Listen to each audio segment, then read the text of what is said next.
Junior college, IIT, JEE, NEET Academy, Seat Guarantee Program.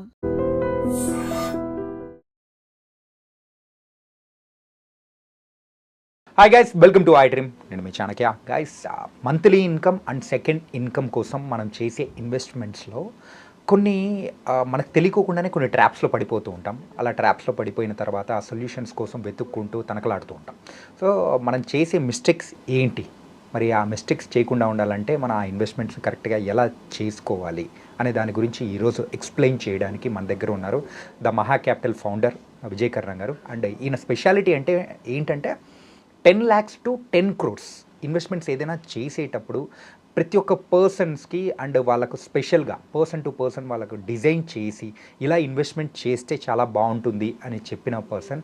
And దాంతోపాటు కూడా 100+ కంపెనీస్కి కూడా అండ్ వాళ్ళైతే పర్సనల్గా కూడా సజెషన్స్ ఇచ్చి వాళ్ళ గ్రోత్లో కూడా ఎంతగానో తోడ్పడిన పర్సన్ కాబట్టి ఐ థింక్ దీనికి పర్ఫెక్ట్ సొల్యూషన్ ఆయన మాత్రమే చెప్పగలుగుతారు. ఆయనతో మాట్లాడదాం. హాయ్ విజయ్ గారు. హలో అండి. సార్, సుమారు ఇప్పటివరకు 100+ సెక్షన్స్ అనేది కూడా ఇచ్చారు కంపెనీస్ త్రూ, కానీ 200+ వీడియోస్ కానీ మనం ఇట్లా కూర్చొని ఎన్నో వీడియోస్ అనేది కూడా చేసాం. అవునండి. చాలా మంచి రెస్పాన్స్ అనేది కూడా వచ్చింది. అవునండి. ఇప్పుడు మెయిన్గా పీపుల్ అనే వాళ్ళు సెకండ్ ఇన్కమ్ కోసం చూస్తున్నారు. ఇంకొంతమంది అయితే రిటైర్ అయిన వాళ్ళు మంత్లీ ఇన్కమ్ కోసం చూస్తూ ఉంటారు. ఆ ఇన్వెస్ట్మెంట్స్ చేస్తూ ఉంటారు. ఆ ఇన్వెస్ట్మెంట్స్ చేసే టైంలో ఏదో కొన్ని రాంగ్ సజెషన్స్ అనేది కూడా తీసుకొని ఒక పర్సనల్ ఫైనాన్షియల్ అడ్వైజర్ వాళ్ళకి లేకపోవడం వల్ల మీలాంటి వాళ్ళు ఏంటంటే రాంగ్ ట్రాప్స్లో పడిపోతూ ఉంటారు. ఆ ట్రాప్స్ ఏంటి అండ్ వాటికి సొల్యూషన్స్ ఏంటి? ఓకే అండి. సో ఇప్పుడు మంత్లీ ఇన్కమ్ అనేది మ్యాండేటరీ అయిపోయింది. అంటే మంత్లీ ఇన్కమ్ ప్లానింగ్ కానీ లేకపోతే సెకండరీ ఇన్కమ్ అనేది మ్యాండేటరీ అయిపోయింది. ఇంతకుముందు ఎలా ఉంటుండే అంటే మన జాబ్ స్టెబిలిటీ ఖచ్చితంగా ఉండేది. అట్లీస్ట్ ఒక 2 years 3 years వరకు మనకి కనిపిస్తుండే ఈ కంపెనీలో మనకు గ్రోత్ ఉంటుంది, లేకపోతే ఈ ఆర్గనైజేషన్లో మనకు గ్రోత్ ఉంటుంది. ప్రైవేట్ కంపెనీస్, గవర్నమెంట్ గురించి మాట్లాడట్లేదు. ప్రైవేట్ కంపెనీస్ కానీ లేకపోతే మనం చేసిన బిజినెస్లలో 2 yearsకి మనకి ఇంత గ్రోత్ ఉంది, 3 yearsకి ఇంత ఉందంటే ప్రిడిక్టబుల్ ఉంటుండే మన ఫ్యూచర్ అనేది. ఆ పోస్ట్ కోవిడ్ ఏమైపోయింది అంటే నెక్స్ట్ 3 months ఏమవుతుందో ఎవరికి ఏం తెలియట్లేదు. ఇన్ఫాక్ట్ నెక్స్ట్ మంత్ ఏమవుతుందో కూడా చెప్పలేదు. అంటే అది ఇంకా ఎక్స్ట్రీమ్ సిచ్యువేషన్స్. కాకపోతే నెక్స్ట్ 3 months తర్వాత మన బిజినెస్ ఎలా ఉంటుంది, లేకపోతే మన గ్రోత్ ఎలా ఉంటుంది, లేకపోతే కంపెనీ గ్రోత్ ఎలా ఉంటుంది, లేకపోతే మనకి నెక్స్ట్ ఆపర్చునిటీస్ ఎలా ఉంటుంది అని చెప్పేసి చాలామందికి యాంగ్జైటీ పెరిగిపోయింది. అండ్ అది ఫస్ట్ థింగ్. సెకండ్ థింగ్, ఎందుకు మ్యాండేటరీ అంటున్నాను, మంత్లీ ఇన్కమ్ మ్యాండేటరీ ఎందుకు అంటున్నాను అంటే మనకు వచ్చే ఇన్కంలో ఈఎంఐస్ పర్సంటేజ్ పెరిగిపోయింది చాలామందికి. అంటే రేపొద్దున మంత్ శాలరీ ఒక 2 days అటు ఇటు అయినా సరే చాలామందికి ఈఎంఐస్ అనేవి బౌన్స్ అవుతున్నాయి చాలామందికి. ఇది ఎవరు బయటకు చెప్పుకోరు, కానీ చాలామంది ఫేస్ చేస్తున్న ఇష్యూ ఇది. ఇప్పుడు మనకి ఫస్ట్కి రావాల్సిన శాలరీ 5th వచ్చినా సరే 10th వచ్చినా సరే కానీ ఆ మంత్లో ఉన్న ఈఎంఐస్ అన్నీ బౌన్స్ అవుతున్నాయి చాలామందికి. సో దానివల్ల పెనాల్టీ ఛార్జెస్ పడుతున్నాయి, సిబిల్ ఎఫెక్ట్ అవుతుంది. సో ఒక సెకండరీ సోర్స్ ఆఫ్ ఇన్కమ్ ఉంది అంటే మనకి ఒక బఫర్ పీరియడ్ ఒక 10 days అయినా సరే మంత్లీ ఇన్కమ్ మనకి శాలరీ రాకపోయినా సరే ఈ 10 days ఆ బఫర్ పీరియడ్ మనకు ఆ మంత్లీ ఇన్కమ్ నుంచి ఇక్కడ ఆ స్పేస్ని ఫిల్ చేసే ఛాన్సెస్ ఉంటాయన్నమాట. ఓకే, అందుకే మ్యాండేటరీ అయిపోయింది.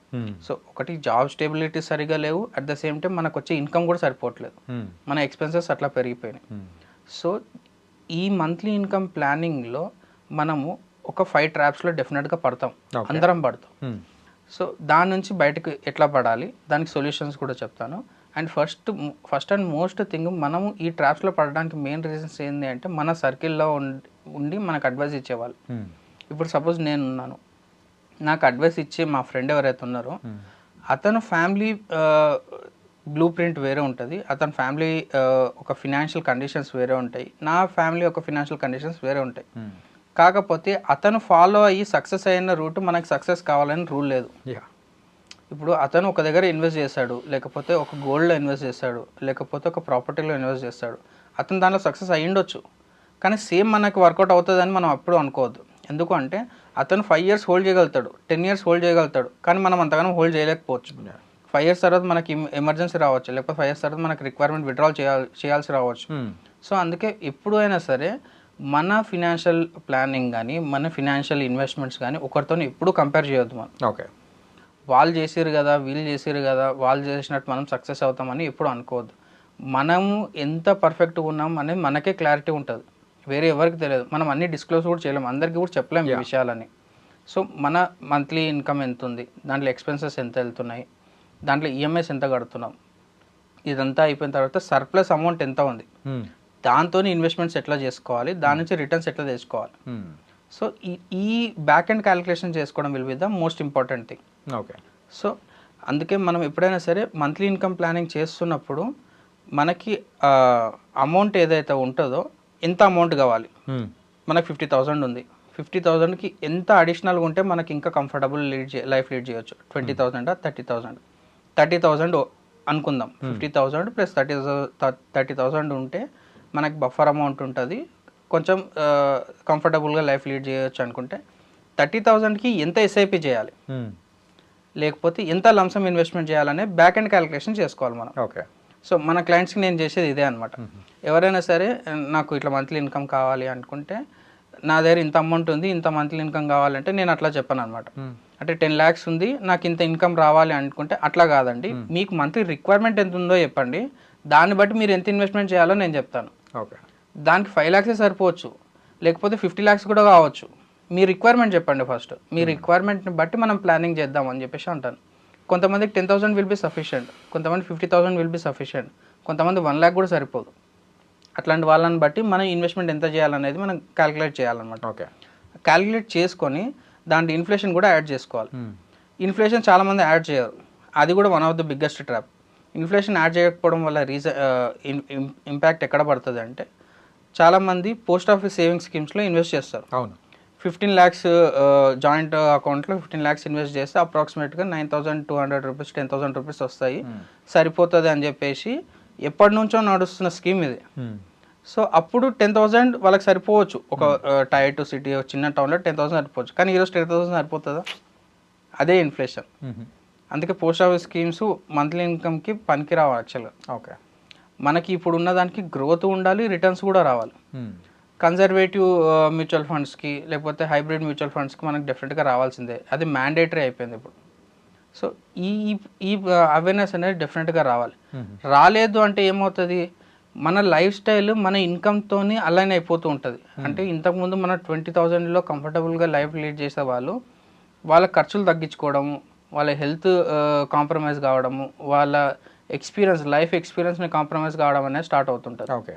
దానివల్ల ఒక క్వాలిటీ లైఫ్ని లీడ్ చేయలేకపోతారు చాలామంది. సో రోజుకి ఏదైనా కానీ లైఫ్ అంటే మనకు చేసేది కానీ అప్గ్రేడ్ ఉండాలని అనుకోవాలి, కానీ డౌన్ గ్రేడ్ అవుతుందంటే ఎక్కడ ఒక బాధ అనేది కూడా వేస్తుంది. డౌన్ గ్రేడ్ అప్గ్రేడ్ అనేది ఇన్ఫ్లేషనే మనకి. ఓకే.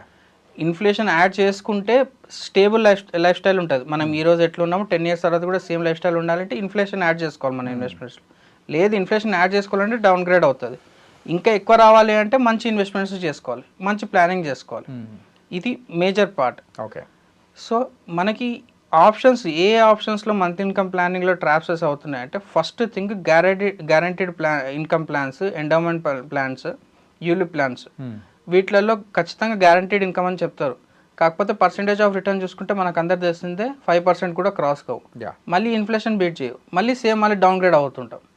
ఇది ఫస్ట్ ట్రాప్. సెకండ్ ట్రాప్ వచ్చేసి, వీళ్ళు ఈ అమౌంట్ని తీసుకెళ్ళేసి ఫ్లాట్స్లలో రెంట్స్ కోసం ఇన్వెస్ట్ చేస్తారు. ఆ రెంట్స్తోని వీళ్ళ మంత్లీ ఇన్కమ్ తీసుకుందాం అనుకుంటారు, కాకపోతే నెట్ రిటర్న్స్ చూసుకుంటే అది ఇన్ఫ్లేషన్ని బీట్ చేయవు. అట్ ద సేమ్ టైం ఒకవేళ వీళ్ళు లోన్ తీసుకుంటే ఈఎంఐని కూడా వాళ్ళు క్రాస్ చేయలేరు. రైట్. ఇది సెకండ్ ట్రాప్. అప్పుడు ఇంకా చేతిలోంచి పెట్టుకోవాల్సి వస్తుంది. ఎగ్జాక్ట్లీ. చాలా కేసెస్లో చేతుల నుంచి పెట్టుకున్న వాళ్ళు చాలామంది ఉంటారు, కానీ బయటికి మాత్రం నాకు 2 ఫ్లాట్స్ ఉన్నాయని చెప్పుకుంటారు, కానీ లోపల మాత్రం ఫినాన్షియల్ పిక్చర్ చాలా వర్స్ కేసులోనే ఉంటుంది అనమాట చాలా మటుకు. Okay. And one more biggest trap ఏంది అంటే, మనం చెప్పిన వీడియోస్ అనే కాదు, యూట్యూబ్లో ఉన్న రిసోర్సెస్ని యూజ్ చేసుకొని అందరూ మ్యూచువల్ ఫండ్స్ని యూజ్ చేసుకుంటున్నారు monthly income ప్లాన్కి. That's really a good thing. కానీ చేసే మిస్టేక్ ఎక్కడ ఉంది అంటే, వాళ్ళు కంప్లీట్ వాళ్ళ దగ్గర ఉన్న కార్పస్ అంతా తీసుకెళ్ళి ఈక్విటీ ఫండ్స్లో పెట్టుకొని అక్కడ నుంచి SWPలు చేస్తున్నారు అనమాట. ఓకే. సో అది ఎంత డ్యామేజ్ అవుతుంటుంది అంటే, ఒక క్లయింట్ ఇట్లాగా 50 lakhs ఇన్వెస్ట్ చేసి SWP పెట్టుకున్నాడు లాస్ట్ 3 years నుంచి. ఇప్పుడు ఆయన మెయిన్ కార్పస్లోకి వెళ్ళి అమౌంట్ వెళ్ళిపోతుంది. ఓకే. అది మనం స్టేట్మెంట్ తీసి చూసే వరకు అతనికి తెలియదు అనమాట, అతను మెయిన్ కార్పస్లోకి వెళ్ళి అంటే అతనికి రిటర్న్స్ రాకపోగా అతను ఇన్వెస్ట్ చేసిన అమౌంట్లోకి వెళ్ళి అతనికి SWP అవుతుంది, విత్డ్రావల్ ప్లాన్ అవుతుంది.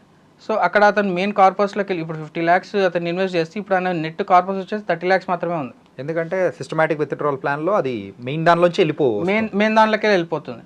అందుకే ఎప్పుడైనా మనం మ్యూచువల్ ఫండ్స్ని యూజ్ చేసుకొని మంత్లీ ఇన్కమ్ ప్లాన్ చేసుకుంటున్నారు అంటే మనము బకెట్ స్ట్రాటజీ కానీ లేకపోతే డిఫరెంట్ స్ట్రాటజీస్ యూజ్ చేసేసి మనకి ఎంత రిక్వైర్మెంట్ ఉంది, ఎన్ని ఇయర్స్ వరకు రిక్వైర్మెంట్ ఉంది అది చూసుకొని అది ఒక ఫండ్లో పెట్టుకోవడము, గ్రోత్ కోసం ఒక ఫండ్లో పెట్టుకోవడము, అండ్ హైలీ లాంగ్ డ్యూరేషన్ కోసం ఇంకా డిఫరెంట్ టైప్స్ ఆఫ్ ఫండ్స్లో పెట్టుకోవడము, కొన్ని స్ట్రాటజీస్ యూజ్ చేస్తాం. ఆ స్ట్రాటజీస్ యూజ్ చేసి మనం మంత్లీ ఇన్కమ్ జనరేషన్ చేసుకోవాలి. అట్లా చేసుకుంటే డెఫినెట్గా 12 to 15% మీకు పోర్ట్ఫోలియో రిటర్న్స్ అనేది గ్యారంటీడ్గా ఇస్తుంది.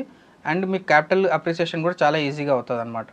సో ఈ కంప్లీట్గా 100% ఈక్విటీ ఫండ్స్లో ఇన్వెస్ట్ చేయడం will be the wrong assumption for SWP. Okay, ఎస్డబ్ల్యూపీని రాంగ్ వేలో యూజ్ చేసిన వాళ్ళే మనకి, అంటే కొంతమంది కాల్ చేసిన వాళ్ళు కూడా ఇదే చెప్పారు, మీ వీడియోస్ చూసి ఇన్వెస్ట్ చేసాము కాకపోతే మాకు ఇప్పుడు క్యాపిటల్ నెగిటివ్లో కనిపిస్తుంది అంటే, నేను క్యాపిటల్ కంప్లీట్గా ఇన్వెస్ట్ చేయమని నేను ఎప్పుడు చెప్పలేదే.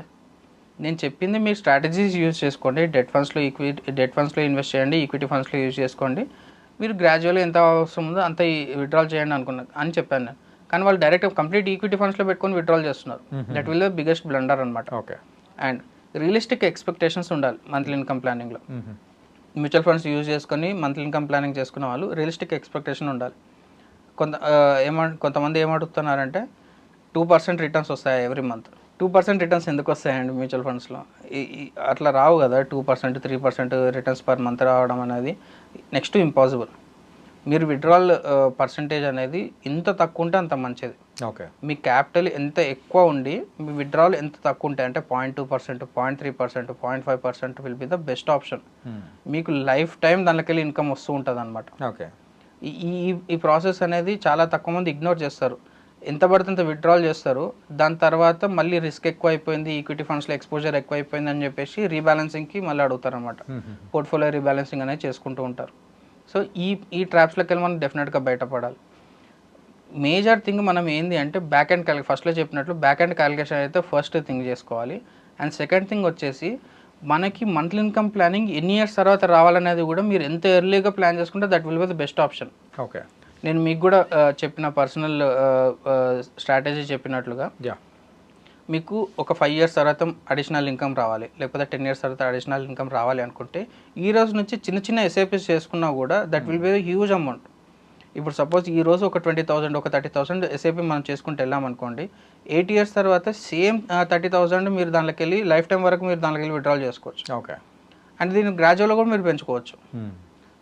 ఈ స్ట్రాటజీ చాలా సింపుల్ కానీ హైలీ ఎఫెక్టివ్. ఇది కానీ దాంతోపాటు కార్పస్ అనేది కూడా ఉంటుంది. కార్పస్ కూడా ఉంటుంది మళ్ళీ. సో ఈ మంత్లీ ఇన్కమ్ ప్లానింగ్ అనేది చాలా సింపుల్, కాకపోతే చాలా డెలికేట్గా హ్యాండిల్ చేయాలి. డిసిప్లిన్గా ఉండాలి. మనకి ఎంత వస్తుందో అంత మాత్రమే తీసుకోవాలి దాంట్లోకి వెళ్ళి. మనం ఎక్కువ రిటర్న్స్ రావాలని చెప్పేసి ఎక్కువ రిస్కీ ఫండ్స్లో పెట్టామనుకోండి, మన కార్పస్ నెగిటివ్లోకి వెళ్ళిపోతుంది. సో ఈ స్ట్రాటజీస్ డెఫినెట్గా యూజ్ చేయాలి.